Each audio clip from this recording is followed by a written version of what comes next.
yake ndiyo tunayoitazama sasa. Kwa sababu gani? Anaposema kwamba obey and what?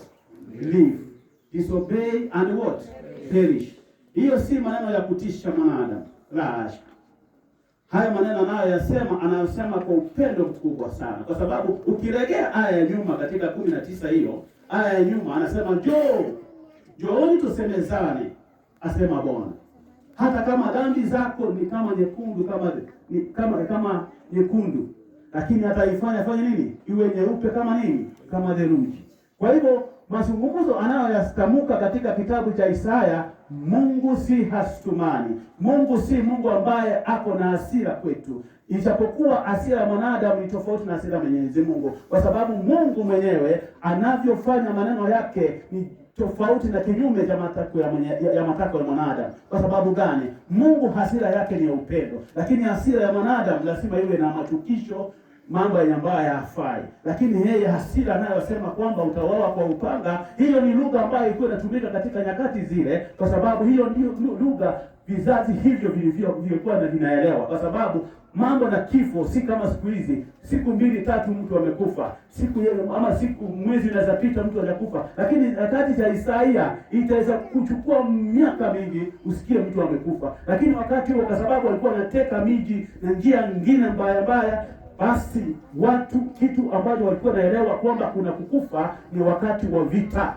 Wanaona watu wamekatakatwa vibaya. Kwa hivyo Isaia akatumika lugha hiyo ya upanga ili kusudi alete ujumbe mpate kuelewa kwamba baada ya kutotii basi kuna mauti ya milele. Mauti hayo Mungu hatakuwa na huruma. Kwa sababu gani? Ameshatanguliza neema yake. Kwa hivyo neema yake imetufikisha ili kusudi tupate tuketi hapa ili tupate kusikia uondo ambao unatoka katika maandiko yake matakatifu. Hayo ndio Mwenyezi Mungu anataka tupate kuelewa.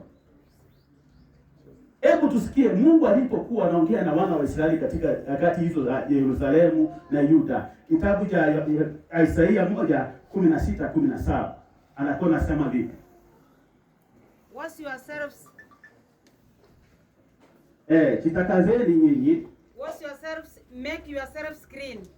Mjifanye kuwa safi. Put away the evil of your doings. Toeni mambo ama maovu yenu from before my eyes. Mbele ya machoni pangu. Cease to do evil. Acheni kufanya maovu. Run to do good. Tenda yaliyo mema. Seek justice. Tafuta amani. Rebuke the pressure. Yes. Tenda katalia mambo ambayo si mema katika mbele ya Mwenyezi Mungu. Defend the fatherless. Na wale ambao hawana wazazi wachukuliwe maanani. Plead for the widow. Na wale ambao hawana waume zao wachukuliwe maanani. Kwa hivyo Mungu vitu alivyokuwa anaongea kupitia kwa nabii Isaya, hayo mambo ambayo yametamkwa pale, ndio Isaya anasema kwamba vitu kama hivyo vifanye nini? Vichukuliwe maanani kwa wale ambao wanaitwa kwa jina lake. Kwa sababu gani? Wana wa Israeli, jambo ambalo lilikuwa ni nzuri kwao, walikuwa na maabudu Mungu, ndio. Hatukatai. Kama vile sasa sisi zote hapa tunasema sisi ni Wakristo na tumeketi vizuri sana. Mungu awabariki sana. Lakini kuabudu kwetu kumechanganywa. Kuabudu kwetu kumefanya nini? Kumechanganywa na vitu vingi. Utapata kwamba wewe unaonyesha tu sura ya nje kuna Ukristo, lakini sura ya ndani hamna Ukristo kabisa. Ndio maana Isaya anasema kwamba acheni maovu yenu, mrudie Bwana, jisafishe, badilika kutoka mienendo sio mema, ili kusudi mpate kumpata yeye ambaye anaweza kuwapatia neema, na kupitia kwa neema mkapate kuamini, na kupitia kuamini mkapate kutii yaliyo mapenzi yake. Hiyo ndiyo tu pekee yake anaposema katika kitabu cha Isaya 1:19. Lakini sasa tunapomalizia 17, 18 anasema nini? Come now. Njooni sasa. And let us reason together. Njoo sasa tusemezane. Says the Lord. Anasema Bwana. Through your sins are like scarlet. Hakika dhambi yenu imekuwa nyekundu. They shall be as white as snow. Lakini sasa taifanya ikuwe kama theluji. Though they are red like crimson. Hata kama ikiwa ni nyekundu sana, they shall be as wool. Itakuwa kama pamba. Asanteni. Kwa hivyo unaona Mungu anaposema dadangu mambo kama hayo ni ishara ya kuonyesha kwamba hata ndio 19 amesema kwamba tii ukaishi, ama usipotii utaangamishwa. Jambo amelitanguliza kwanza ni upendo. Kwa sababu gani? Amekuambia kwamba sasa njoo tufanye nini? Tusemezane. Anayekuita msemezane anahitaji vita ama anahitaji mpate kuelewana? Ni kuelewana. Kwa hivyo Mungu jambo la kwanza anatanguliza kwamba ni maelewano kwanza, wewe na yeye. Ndio maana anatumia mifano mingi katika maandiko matakatifu akisema kwamba ni katika malango napisha, naomba ufanye nini? Unifungulie. Yaani nimfungulie ni kama nikubalie niingie katika mawazo yako ili kusudi nichukue ushukani, kwa sababu mimi ni mpole. Kwa hivyo Mungu mambo yake anavyoyafanya ni kivinyume na matakwa ya wanadamu. Ndio maana unaposoma katika kitabu cha Mwanzo tunapata kwamba wakati alipoambia wana wa Israeli kuhusiana na mambo ya ukuta wa Jericho, aliwaambia ni mambo ambayo yalionekana ni mambo majinga tu ya upusi. Unaambiwa kwamba enda katika ukuta wa Jericho mkausunguke. Siku ya kwanza mnasunguka mara ya kwanza, ukimaliza mnaenda nyumbani. Inaonekana kama ni mambo tu ya upusi tu.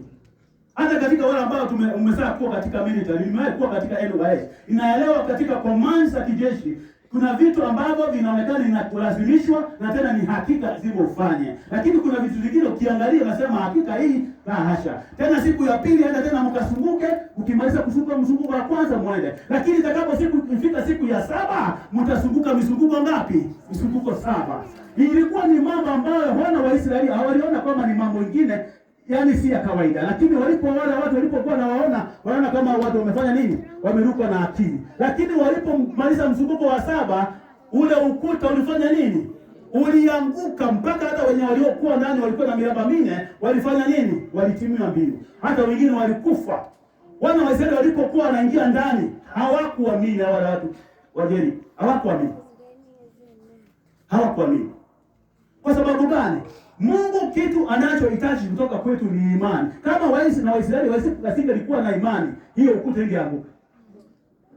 Imani ndio inahitajika kutoka kwetu sasa.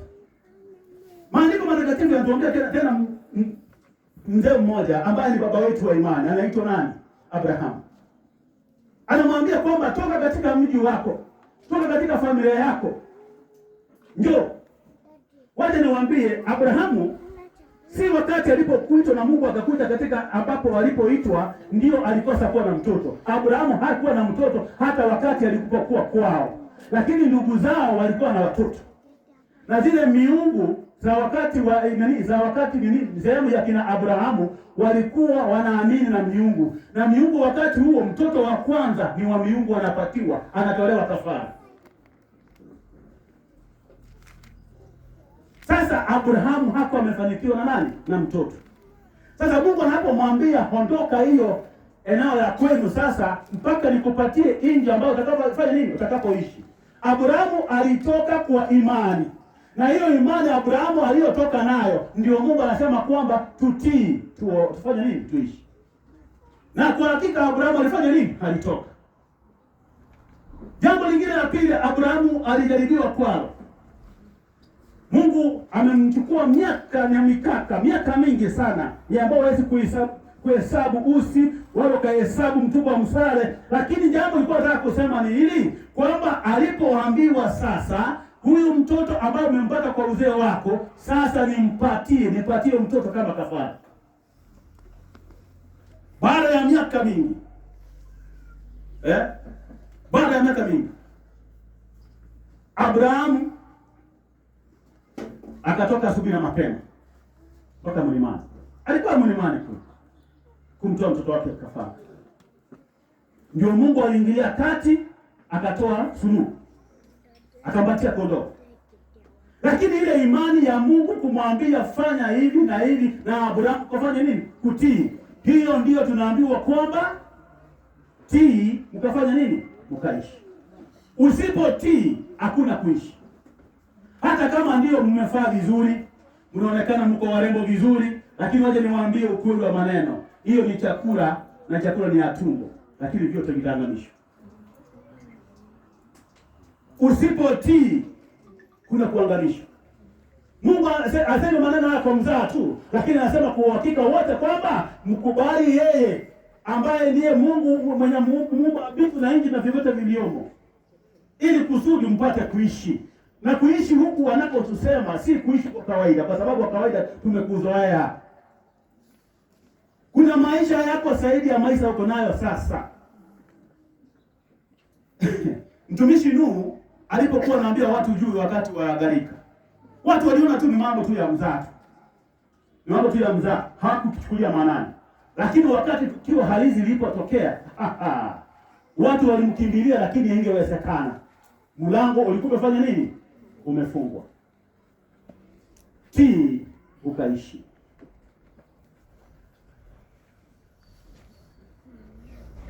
Tii ukaishi.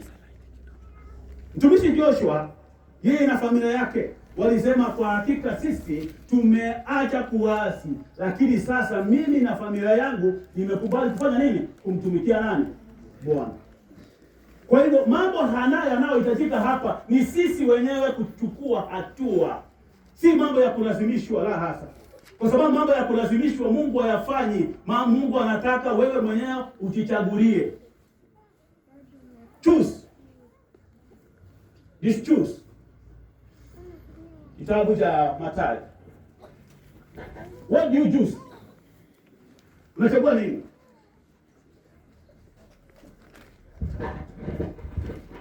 Kitabu cha Mathayo. Mathayo 24:14. Ni nini unachagua? And this gospel And this gospel of the kingdom and this gospel of the kingdom will be preached in all the world will be preached in all the world as a to witness all the nations. to all the nations, And then to the end will come. And then the end will come. Asante ni mama. Maandiko haya yanasema katika lugha ya Kiswahili hivi, na nukuu: habari njema ya ufalme itahubiriwa duniani kote kuwa ushuhuda, ndiposa mwisho fanya nini? Uwe. Habari njema ya ufalme itahubiriwa duniani kote kuwa ushuhuda. And this gospel of the kingdom shall be preached unto the whole world as a witness, and then the end will do what? Will come.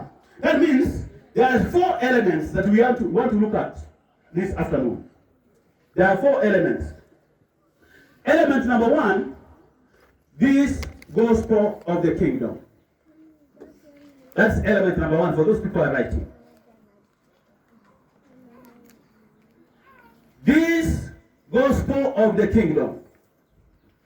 Element number 2, shall be preached unto the whole world.